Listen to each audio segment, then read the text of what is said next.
Hard to go undefeated in the NFL. A couple of weeks ago, I said, is it tougher to go winless or undefeated?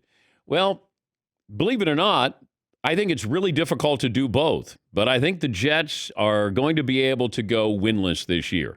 The Steelers, they hadn't been playing well. I do think that COVID issues with other teams has affected them as well. They look sluggish against the Ravens, and they certainly looked sluggish again last night. Only one team in the Super Bowl era has gone wire to wire, the 72 Dolphins, and they remind us every year at some point during the season when they toast with champagne that they are the only team to go wire to wire in the Super Bowl era. It's especially hard to do it in 2020 when you consider everything that has gone on. There was no training camp. There was no preseason games, COVID issues. But in football, there's no excuses. It's not that surprising that they lost their first game to Washington last night. They looked out of rhythm, but they looked out of rhythm the week before, and it certainly showed last night. They threw the ball 53 times. They ran the ball 14 times, but they were also hurt by a lot of drops. 7 drop passes. They get stopped at the 1-yard line 5 times without a point, get called for defensive holding inside the 10, and Washington hung in there. And give credit to Washington. Ron Rivera, Alex Smith, the defense, they did the job when they had to do the job last night. Pittsburgh has played down to the competition way too often. You know, the defense can be great. I don't know what I'm getting with that offense. And with no running game, I don't want Ben throwing the ball 50 times. Well, 53 times last night. And now they're in a battle with the Chiefs for the number 1 seed in the AFC. The 72 Dolphins, they can celebrate once again. And now it's time for the Steelers to go back to work. And you didn't have James Conner last night, but to get that running game going, and you can't have a case of the drops. That's back-to-back weeks for that. And that's a really good wide receiving core. Also, the late game, the Buffalo Bills. If we're going to look at the Cleveland Browns as a contender, we better be looking at the Buffalo Bills. They're both 9-3. And Josh Allen had a wonderful night last night. 4 touchdown passes. He had no interceptions. He wasn't sacked. He was hit only 3 times last night, and he threw 40 passes. 4 touchdown passes, 4 different receivers, and that's a big win. I know this is a damaged 49er team, but still, winning games this time of the year and doing it in that fashion is pretty impressive. But 4 touchdown passes for him last night, and he's going to have 2 more marquee games, nationally televised games. I know we try to shoehorn quarterbacks every week, it feels like, into the MVP conversation.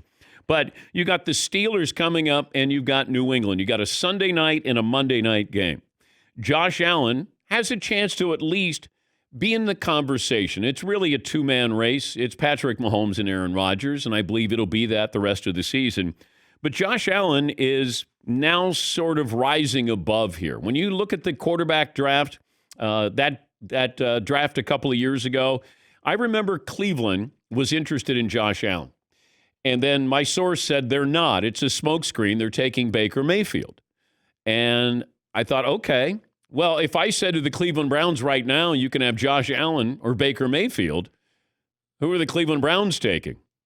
But both are 9-3, but it feels like Buffalo relies on Josh Allen far more than Cleveland relies on Baker Mayfield. Cowboys at the Ravens coming up tonight, and you can't sit here and go, well, Dallas can't win this game. Because if I said, okay, in this week, you're going to have the Giants go to Seattle and win, in a game that Seattle really needed to win, and then you're going to have Washington playing Pittsburgh in Pittsburgh, and Pittsburgh's undefeated. Right? And the Jets almost won against the Raiders. Like this time of the year, you get crazy results. Results where you go, how did that happen? And I don't know what's a bigger win. It feels like the Giants going to Seattle and getting the win was more impressive. But Washington is a good team. Or they border on a good team, I should say. And Ron Rivera has kept them competitive. Unlike Dallas that decided to mail it in some of these games with guys who are still healthy. You don't have Dak Prescott. You're running out of excuses here. But I can't sit here and go, Dallas has no chance against the Ravens, because when's the last time the Ravens were the Ravens of a year ago? Is it the opening week against Cleveland when they blew them out? Because this is a team that doesn't have weapons as far as the wide receivers go, and it feels like with the injuries, they've become predictable on offense. Now you're on the outside of the playoffs looking in. It's a big game tonight for them, but it's a big game not only for just one game, but when do they start to kind of hit the reset button and go, oh, that's right, that's who we are? This is a team that it was a foregone conclusion. They were going to win probably 12 or 13 games, it felt like. And then here they are, just struggling to make the playoffs. Who would have thought?